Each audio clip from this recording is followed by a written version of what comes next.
Hi guys, this is नाइस शर्मा और इस सेशन में हम डिस्कस करेंगे Microsoft Excel functions, sum product, power, round, M round, count and count ए।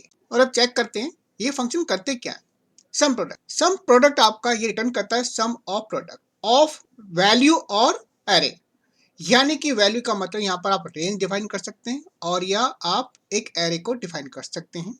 उनका पहले वो सम करेगा, फिर आपका उनका वो मल्टीप्लाई करके आपको रिजल्ट देगा। सेकेंड है पावर, मैथमेटिकल फंक्शन।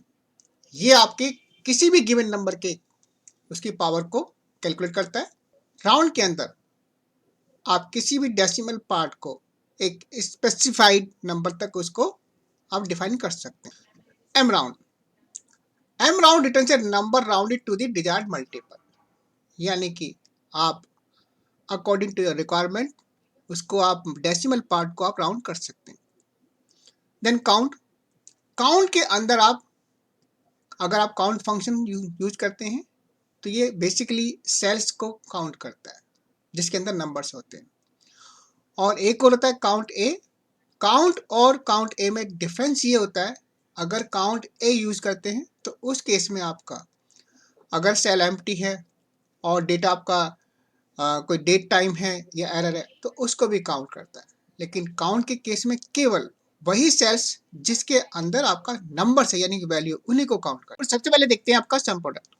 तो जैसे कि हमने डिस्कस किया कि सम प्रोडक्ट आपका yes return the sum of product of corresponding range और एरे, यानी कि हम इस फंक्शन के अंदर एक रेंज को या एरे को हम सप्लाई कर सकते हैं। बाय डिफॉल्ट इसका जो फंक्शन होता है वो मल्टीप्लिकेशन होता है, लेकिन इस फंक्शन को यूज करके हम एडिशन, सब्ट्रैक्शन और डिवीजन भी कर सकते हैं।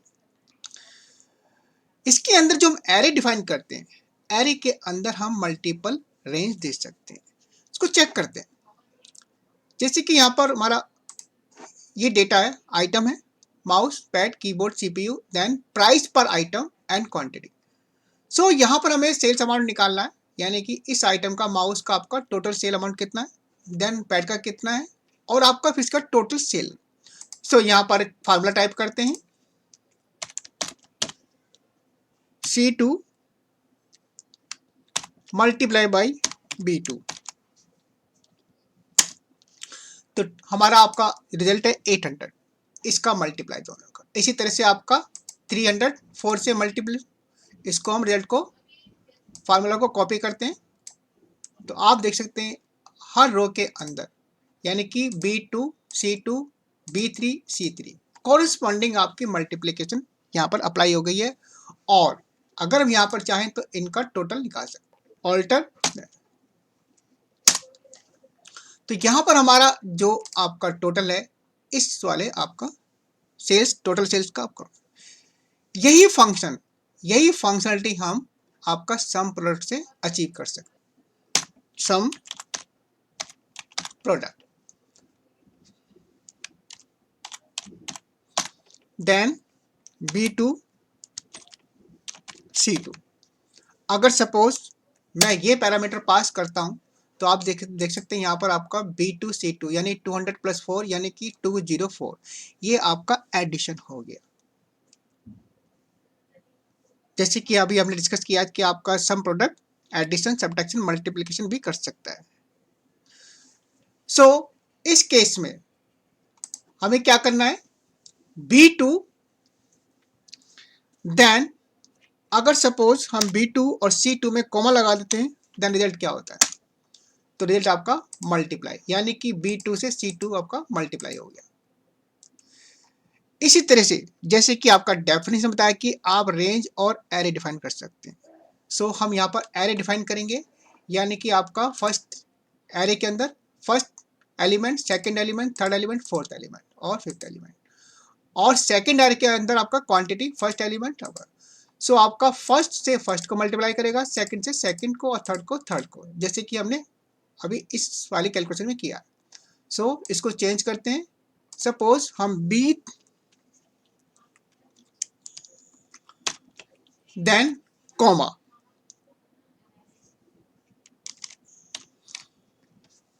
B2 : B3 then comma C2:C3।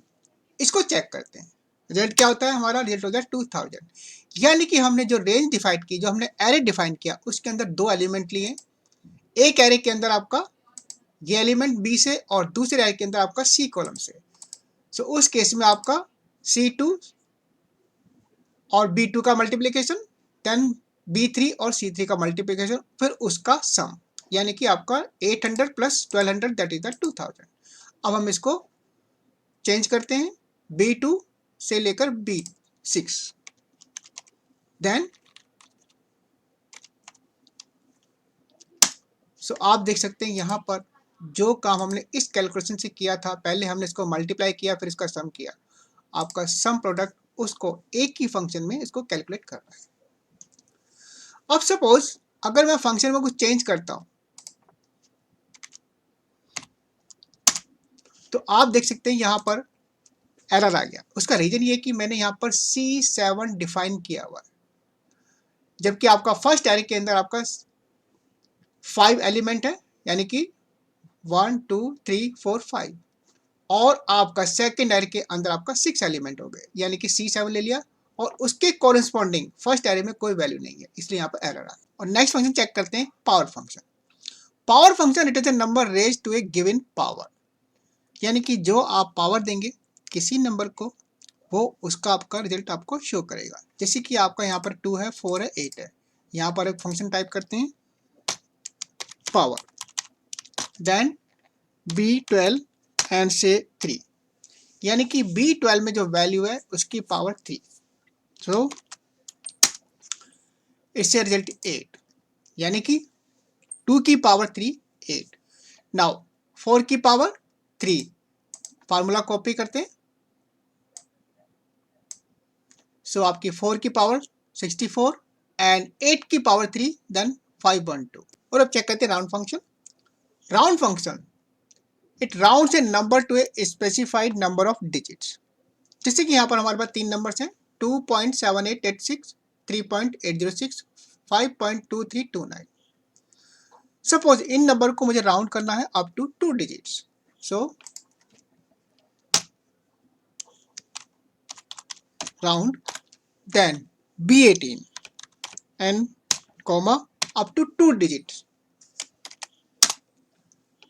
सो ये वैल्यू आपकी राउंड अप हो गई, यानी 78 के बाद जो वैल्यू है 86, अगर ये वैल्यू आपकी अबव 50 है तो यहाँ पर राउंड में यानी कि एक आपका इंक्रीज होगा 79।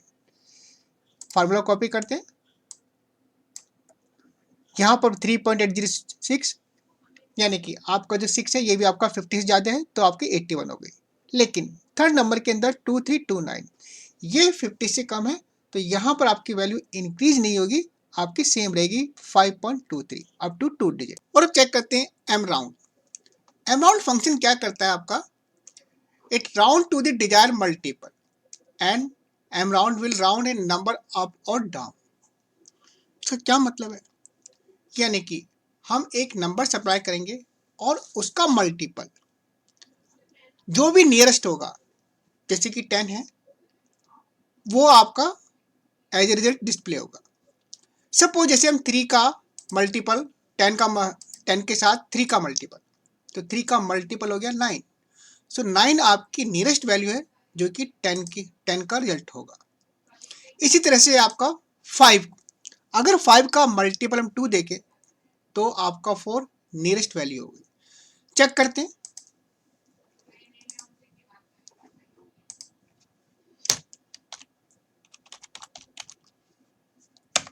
एम राउंड, देन B263, यहाँ पर हमने 3 सप्लाई किया है, यानी 3 का मल्टीपल 9, जो कि आपका यानी कि 9 आपका नियरेस्ट नंबर है 10 के।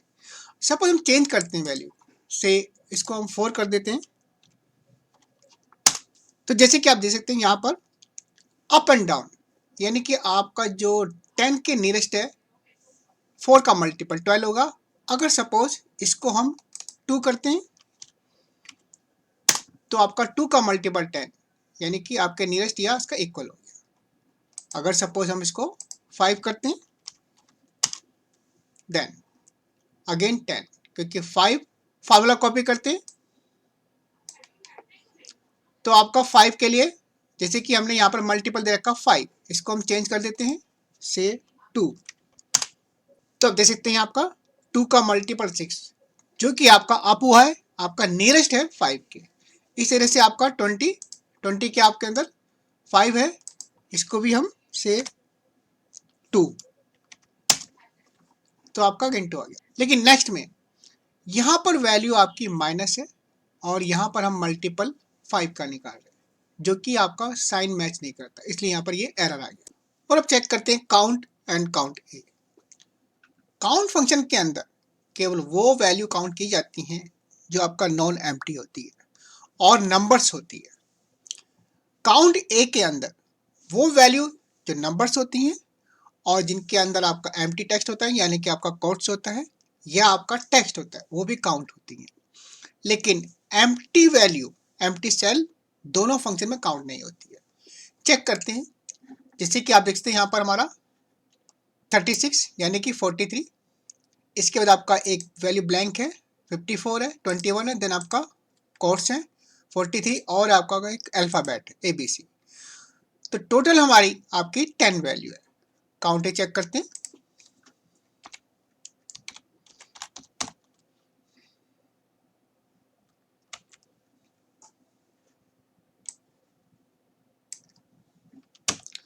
Then 7 value. जब हम काउंट को अप्लाई करते हैं तो इसमें से आपका एम्प्टी वैल्यू आपका इंक्लूड नहीं है, एम्प्टी सेल ये भी इंक्लूड नहीं है और आपका ABC। सो टोटल में से आपका 10 में से 3 वैल्यू इंक्लूड नहीं है, तो आपका हो गया हमारा total 7। Now count a try करते हैं,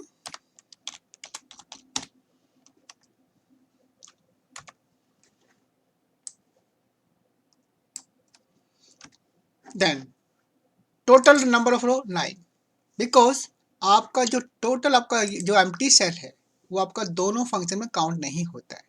लेकिन काउंट ए के अंदर वैल्यू कोई भी हो, चाहे आपका कोट्स हो या आपका अल्फाबेट हो, वो भी काउंट होती है। इसलिए काउंट ए में केवल एक वैल्यू इग्नोर होती है और काउंट में के अंदर आपका 1 2 3 तीन वैल्यू इग्नोर होती है। तो ये डिफरेंस है आपका काउंट और काउंट ए के अंदर। So guys, this was all about the some basic function in Microsoft Excel. Thanks for watching the video.